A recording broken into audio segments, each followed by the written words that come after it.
Al Jarreau's back at Jazz FM. Isn't that wonderful? I love it. We haven't forgotten about last time because we were fortunate enough to put it on video. And one of the great parts of the interview was that you brought in a flask of your own coffee. Oh, I did. Do you remember that? Well, we normally carry our own flask of coffee and other things. But we didn't today. No, you right. didn't. That was me. And you have it right. So today we've given you a little Italian cappuccino. A proper coffee, yes. Thank you very much. That's the way we do it here. And quite right, too, because you're celebrating, and it's 30 years since the album since the release of the Jarreau record. That's just quite amazing that these young lads, when I wasn't even around and they weren't trying to please me, decided that they wanted to play that record. Well, they're horn players, and the horn parts on there are just legendary. Wonderful, great stuff by the guys from Sea-Wind horns on Michael Jackson, on Quincy Jones stuff. Yeah. On anything, those guys put new modern horn work on the map. Big band had it covered in a certain kind of way, but these guys brought it right to and made it contemporary, and that started in the late 70s and 80s, continues today, and Larry Williams was part of that with Sea-Wind. And so, I mean, Larry's more popular around the world than I am. So you've got these 6 shows that you're doing at Ronnie Scotts, and this is an extraordinary opportunity for people to see you in such intimate surroundings, revisiting this album. So how did the idea come about to do that? Well, Tom Walsh, that's what I'm saying. You know, a baby, basically. He's the leader of this band, trumpet player, and his guys were talking about, well, let's play the whole album of Al Jarreau's, the Jarreau album. It's got great horn parts on it, and we'll get Johnny to sing the parts, to sing the Jarreau stuff, and so they came. I don't know what the event was, but Tom Walsh saw Larry and said, "You know what we're doing with the do you think you could come, Larry, and play piano?" Because Larry played on a lot of that stuff. Yeah. Do you think you'd come and just play keyboards? You don't have to bring your horn. Yeah. And pretty soon they got around to, well, I wonder if Al, they were going to do it without me. And I wonder if Al would. And they called Al, and Al said, "You better not do it without me." So here I am, and it's just a kick, man. It's fantastic. Well, you did your first one last night, didn't you? Because there are 6 shows altogether. How was it? Amazing. Wonderful. Super. Merveilleux. Wunderbar. Now, I want to come back to the Jarreau album in just a minute, but significantly, since last time, since we met, some very interesting things have happened. One was that you did International Jazz Day last year in Turkey, where you performed a lovely medley of Take 5 and Blue Rondo a la Turk. Yeah. But the group, we had Marcus Miller in there, Terry Lynn Carrington, and group. George Duke, who of course then passed away, and of course Can we talk about the Turkey thing first of all? I mean, that was it was like a jazz man's club, wasn't it? Because everyone who was anyone was there. Well, yes. Well, you have to mention in the next breath, or maybe it's the breath before, this thing's sponsored by the United Nations, Nigel. Yeah. That's a serious feather in the hat of jazz to be recognized as an important art form that has built bridges for years and continues to be jazz ambassadors, Yes. And making friends with people all around the world and finding about this stuff that's going on in America, and for a long time played mostly by played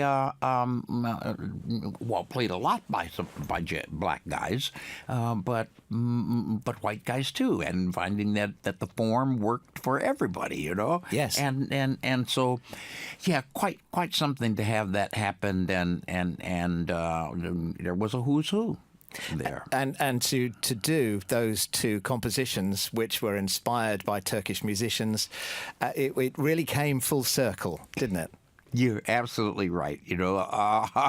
That's what we were anticipating when they asked us to do that and do this, a kind of tribute to Dave Brubeck, who's just passed on too.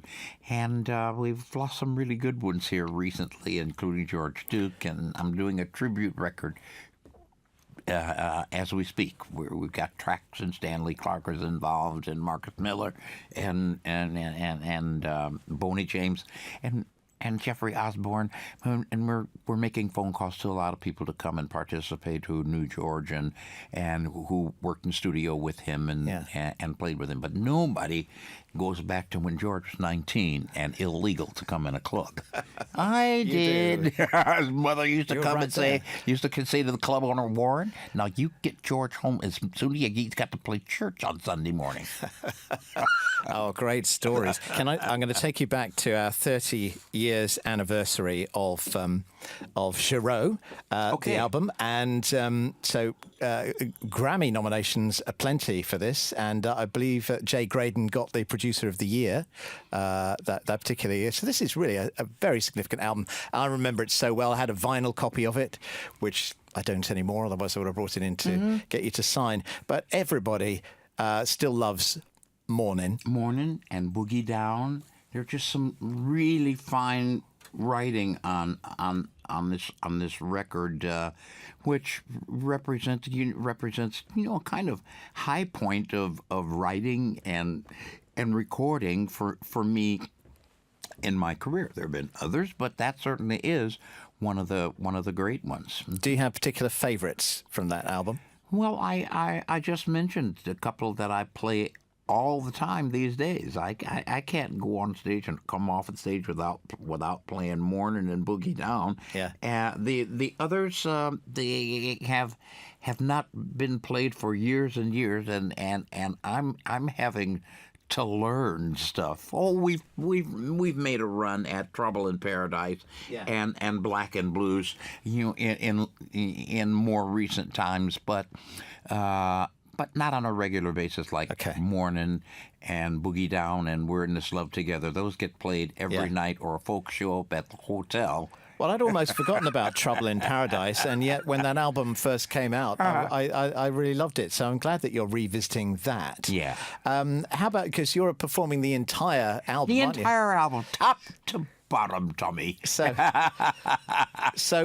it's possible that some of these you haven't revisited for many years. That's what I mean. Yeah, and so and then newish kinds of new things that the arrangers did, just to give a little twist, adds to the secrecy that I'm trying to uncover as I perform these things. Well, interestingly, listening to Boogie Down, for instance, it sounds very 80s because the percussion in there is of that clap-trappy that sort era. of sound. Yeah, that sound of the drums. Yeah. It's all in there. Yeah, and I was revisiting the video I've seen Morning lots of times, but for Boogie Down, you are supposedly in a photo shoot, and all you have to do for the entire record is stand there and jig around and sing and make it look like you're having a great time. And whilst people are supposedly taking photographs of you, and there's hardly any cutaway. It's just you dancing, and then you change your outfit once. See, Patrick, that's it. I was dancing. I told you I could dance. And I was thinking, wow, if there was ever a video where you're going to feel quite self-conscious, it would be that one. Yeah, to be sure. Well, whenever they turn on the cameras, I get real self-conscious. It's I'm still not uncomfortable performing in front of a camera. You know, I've done lots and lots of television, but it's just really different than performing for an audience. Yeah.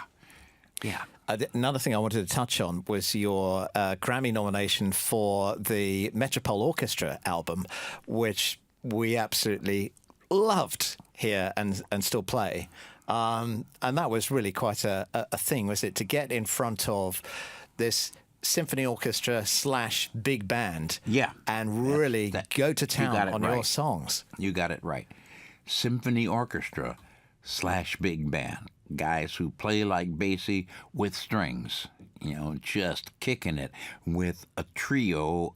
Rhythm section includes a guitarist, you know, who can scream with Eric Clapton or Jimi Hendrix, you know. Yeah. That's really special. And so you hear all of that ability and meshing of genres and a new listen to this Al Jarreau music that people have heard and now tweaked in a different way. You hear strings. Oh my goodness, strings. Oh wow. Oh, look at the French horn. Then is that a French horn? No, that's an oboe. Yeah, that's quite something. And I was just thinking, for you being front of that, almost feeling a bit like maybe Sinatra or something. All of that. And the focus is right on you, and you got all that backing. It must absolutely lift the performance. Oh yeah.